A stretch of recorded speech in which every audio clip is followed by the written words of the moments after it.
Hello, good morning, everyone. This is Dr. Eric Bricker, and welcome to A Healthcare Z. Thank you so much for joining.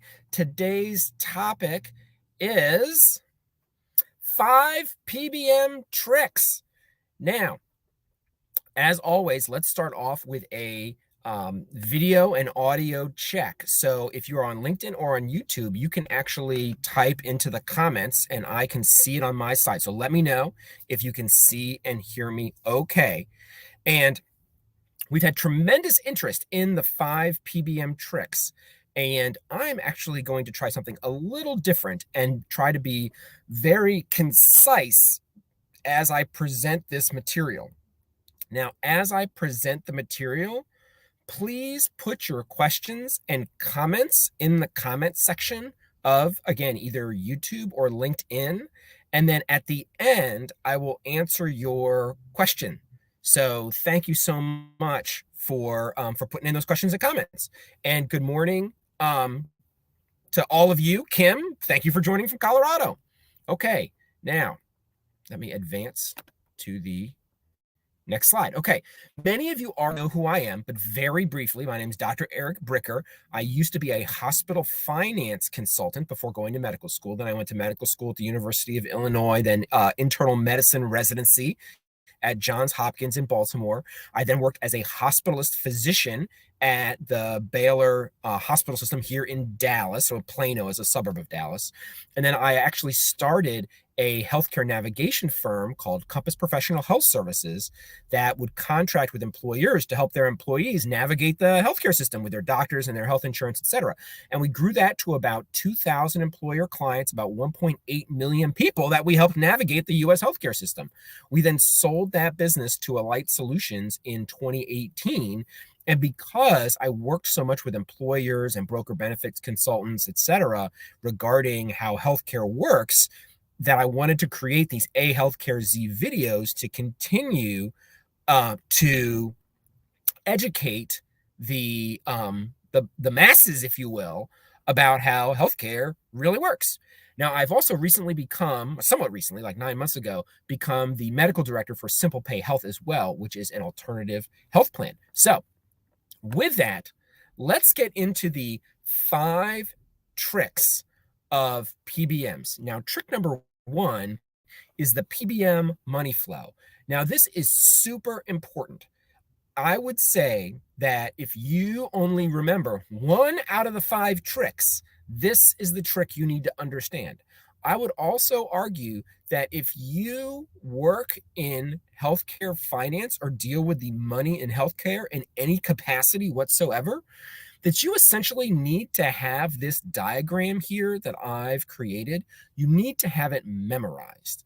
And I'm actually going to make it larger so that you can see it better, okay? So first you need to walk through the 7 constituents or the 7 components of the PBM money flow, okay? So you have the pharmaceutical company on top, then you've got the PBM on the left, and then the actual plan itself, and then the payer. And that payer can either be the employer or the government.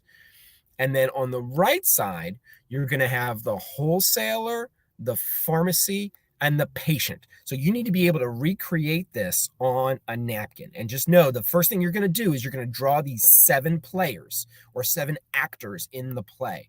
And you're going to put the pharmaceutical company on top. You're going to do the PBM, the plan, and then the payer on the left. And then you're going to do the wholesaler, the pharmacy, and the patient on the right. So it's gobs of peas, right?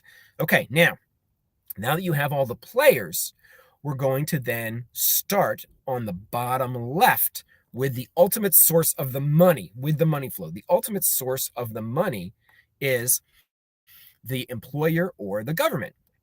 They then give money to the plan, right? So if it's a self-funded plan, it's actually a separate plan. It's actually a separate entity. The plan then gives the money for prescriptions to the PBM. The PBM then gives the money to the pharmacy. The pharmacy then gives the money to the wholesaler to buy the medication. And then the wholesaler then uses the money to then buy the medication from the pharmaceutical company. So pharmaceutical companies, it could be like AstraZeneca or Bristol Myers Squibb or Pfizer or Novartis or Merck. You've all heard of these companies before. The wholesaler, there's three large wholesalers in America. Okay, so they're McKesson, AmerisourceBergen, and Cardinal. There's basically three main wholesalers. And then the wholesaler then sells the medications to the actual pharmacy. And it could be like a CVS pharmacy or a Walgreens pharmacy. It could be a Costco pharmacy. It could be an independent pharmacy. It could be a pharmacy that's in a grocery store, like within a Kroger.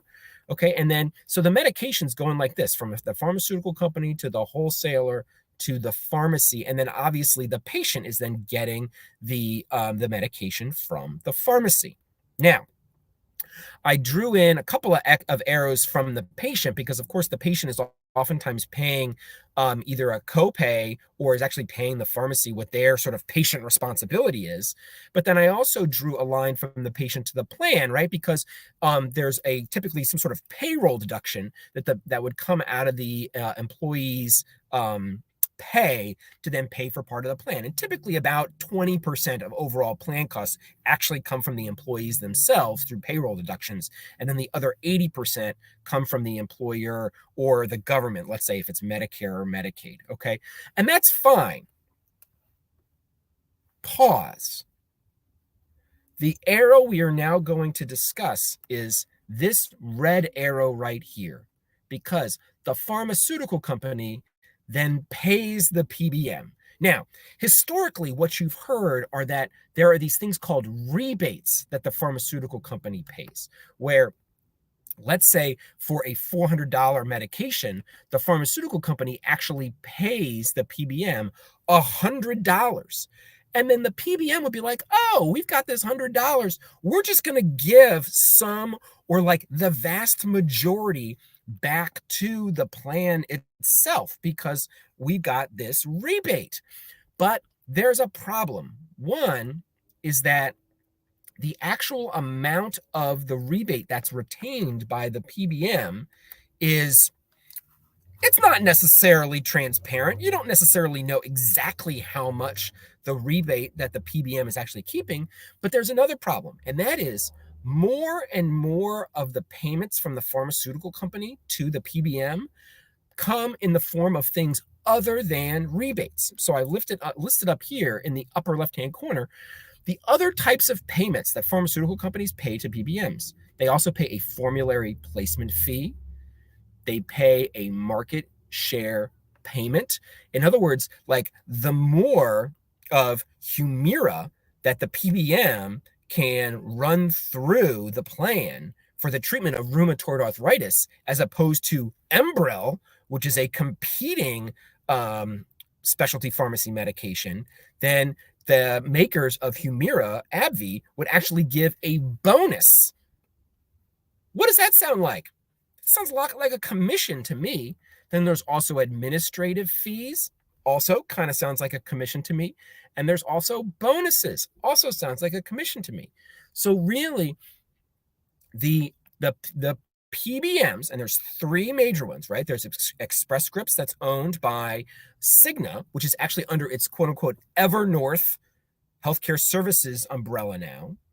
Then two, there's CVS Caremark. So Caremark is the PBM within CVS Health. And then there's Optum Rx, which is the PBM within United Health Groups, right? So those are the three main ones that control 80% of the PBM market.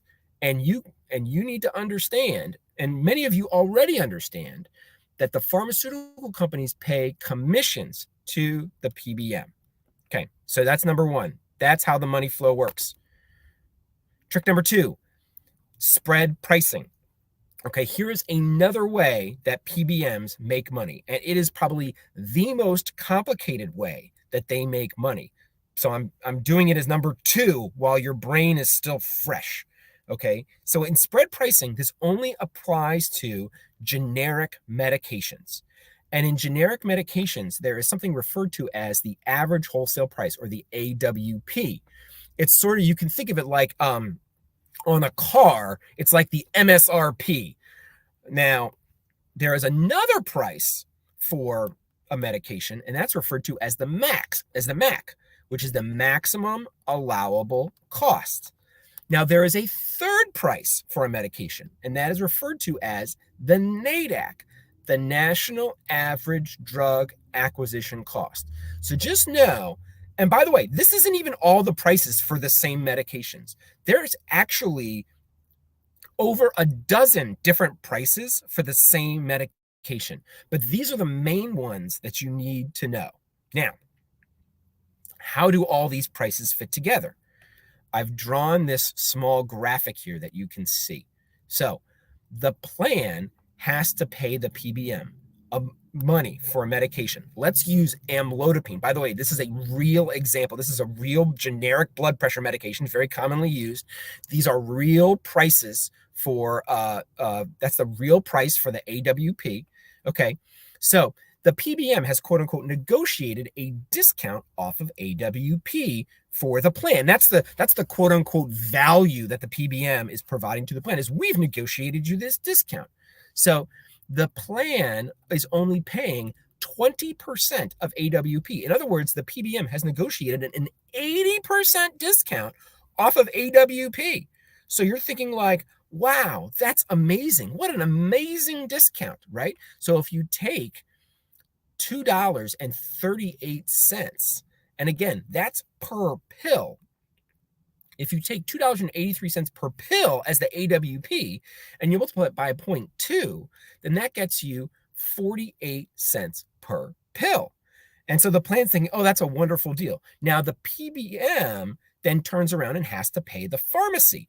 The PBM doesn't pay the pharmacy the full 48 cents. They pay the pharmacy the MAC, the maximum allowable cost. So the MAC here is a proprietary amount. It is unknown. And this is the super secret part. There's lots of secret parts of PBMs. This is a super secret part in terms of what it pays each of the different pharmacies.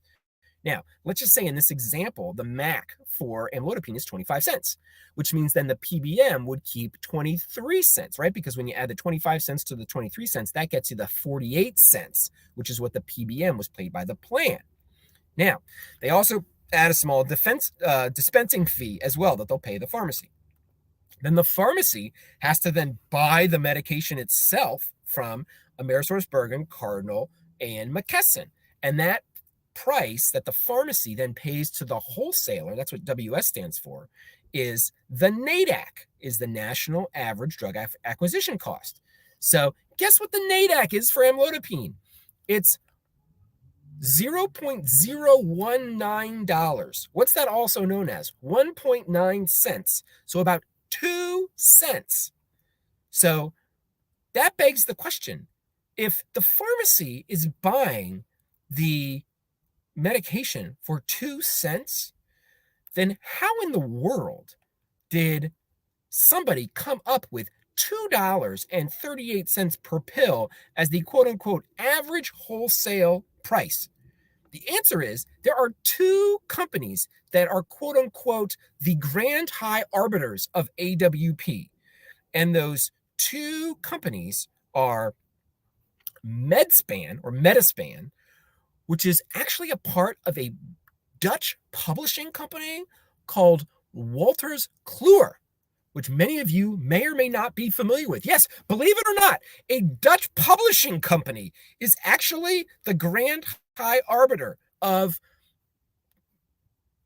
quote unquote AWP prices for drugs in America. What is the other company? The other company is called First Data Bank, which I made a separate Healthcare Z video about First Data Bank. So the point here is that then the profit for the PBM is just the AWP minus the discount. So in other words, the 48 cents minus the MAC.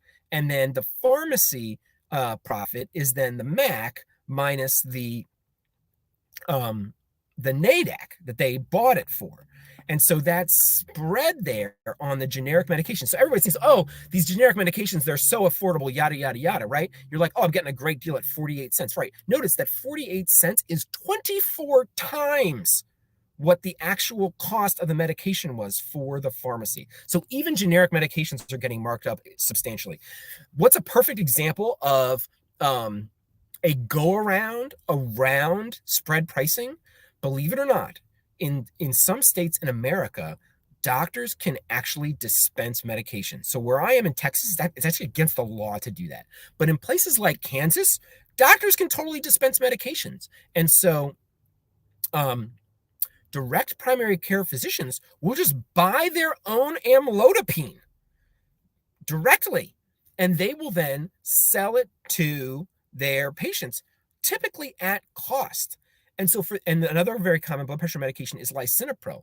So when they sell these blood pressure medications to their patients at cost, they literally can sell them an entire year's supply of medication for like $10. Okay. It's not $10 a month.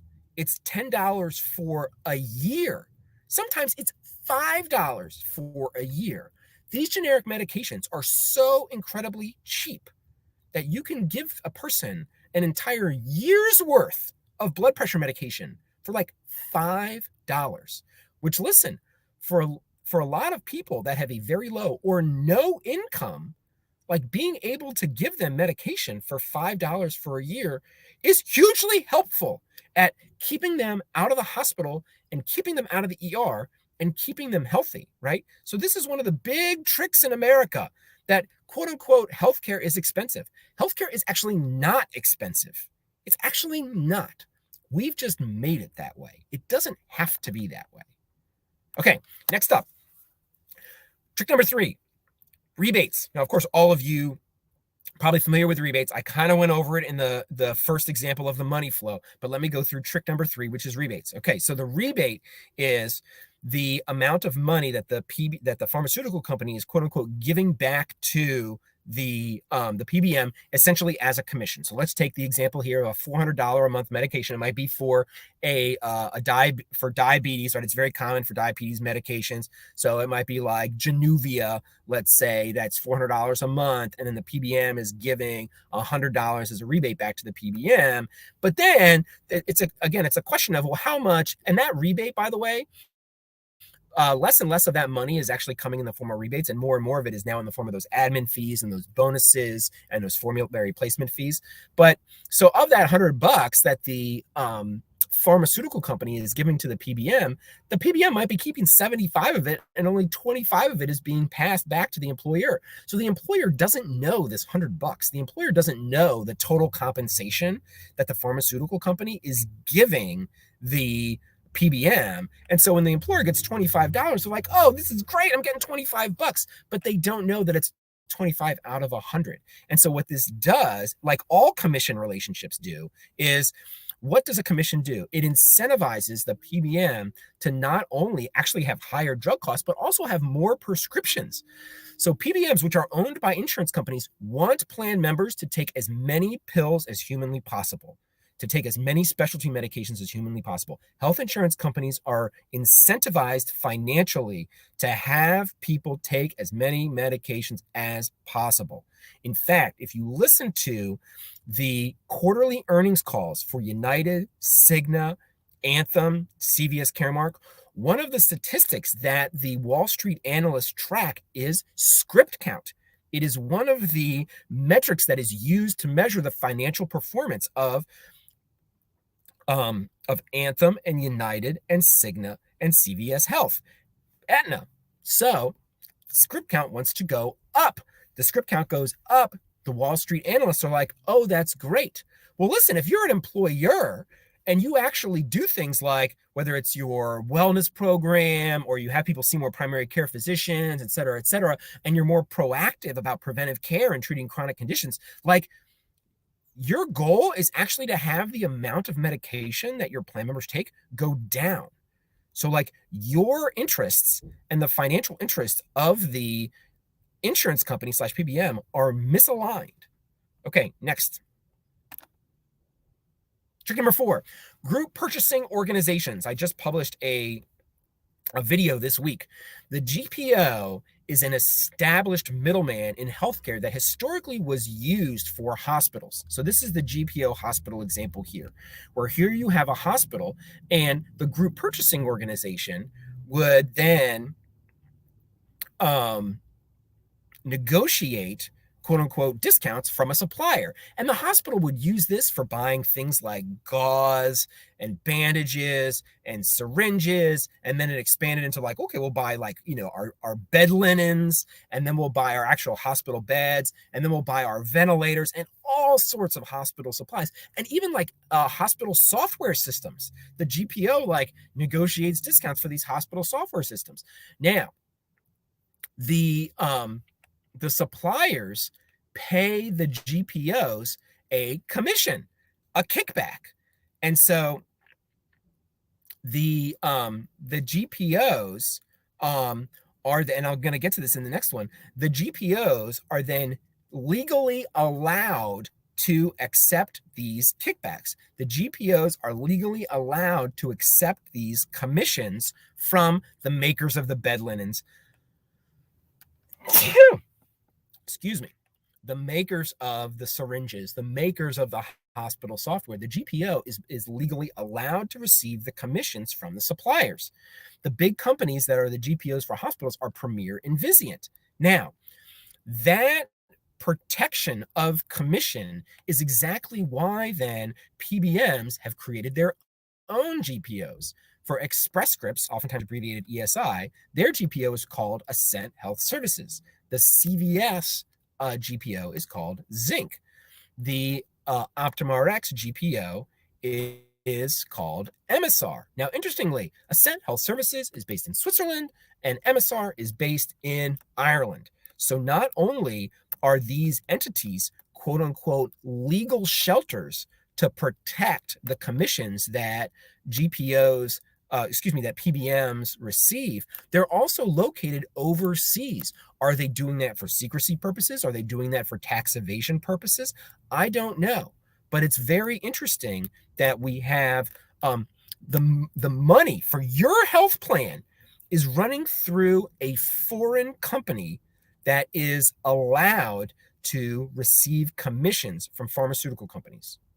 Okay, and this gets to an extension of trick number 4, which is why the GPO needs to exist. It exists because of something called an anti-kickback statute. And the anti-kickback statute was a law that was passed specifically for Medicare to say that a company cannot pay money to encourage federal government healthcare spending.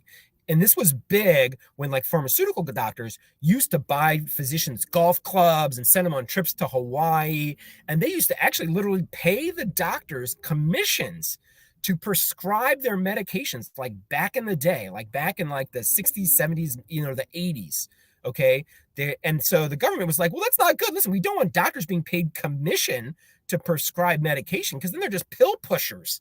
And maybe they're pushing pills that they shouldn't be pushing. And maybe they're pushing more expensive medications than they should be pushing. So like, we don't want to do this. So we're going to put in this anti-kickback statute.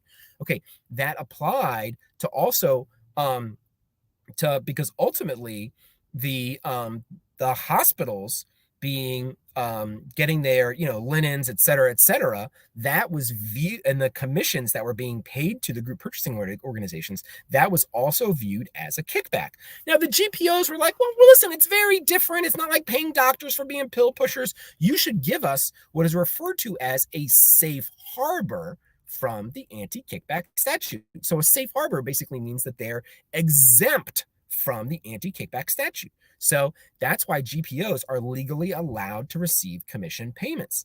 And that is why pharmacy benefit managers have then created GPOs so that they can continue to receive the kickback commission payment from the pharmaceutical company. Now note, the anti-kickback statute only applies to government-funded programs. There is no legal equivalent for employer-sponsored health plans. So it's perfectly legal for a pharmaceutical company to pay a PBM a commission related to payments from employer-sponsored health plans. Okay, this only relates to Medicare and Medicaid. Okay, now finally, trick number 5 is regulatory capture.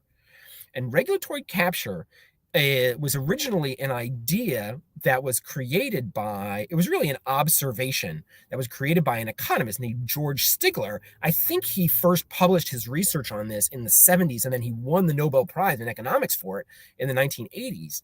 And George Stigler observed that regulation is actually acquired by industry, and it is designed and operated for its, in other words, the industry's benefits. So, in other words, food regulations with the FDA are meant to benefit the producers of food in America.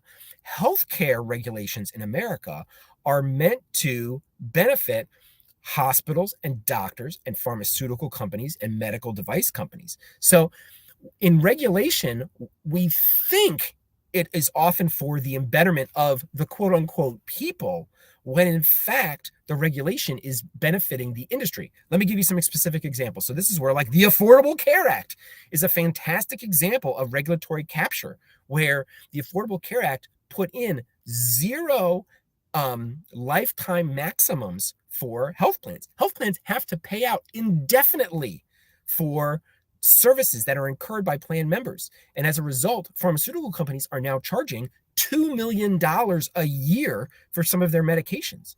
Before the ACA, they could have never charged $2 million a year, because the lifetime max for the person's entire health insurance coverage was only $1 million for their entire lifetime. So the pharmaceutical company's like, we'll kind of max it out at 50 grand or 100 grand a year. But now that there's 0 lifetime max, it's like, you can go gangbusters. Okay. So how this specifically relates to PBMs is in a gun control law called the Safer Communities Act. And it was just passed last year by Congress and the Biden administration.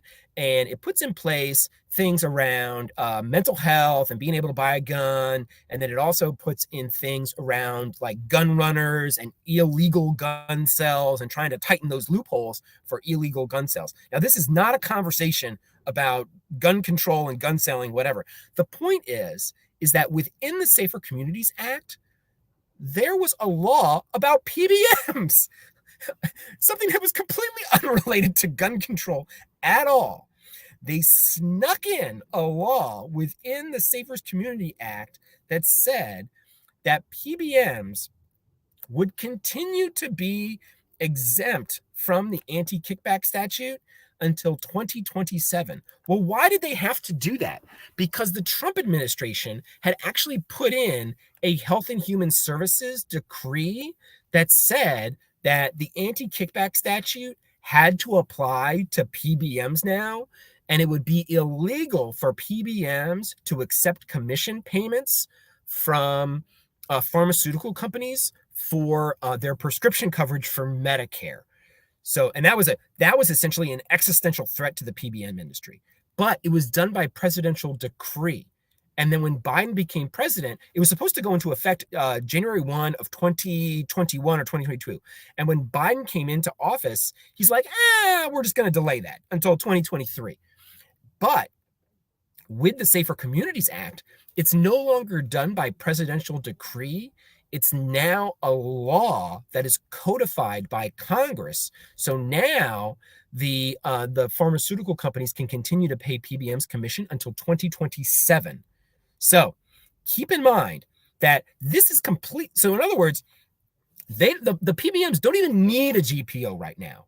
They basically created these GPOs as a safeguard so that in 2027, when the PBM can't receive the commission anymore, that they can still receive the commission through the GPO and they'll be protected. So just know that that the PBM has basically double covered themselves, right? So they've got till 2027, and then even after 2027, they can keep receiving the commission through the GPO.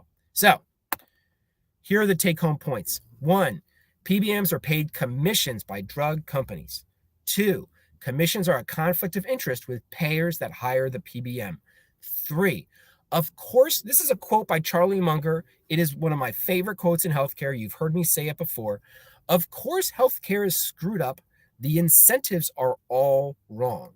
So really, Healthcare is incredibly easy to understand. You just need to think about the incentives and how the money flows.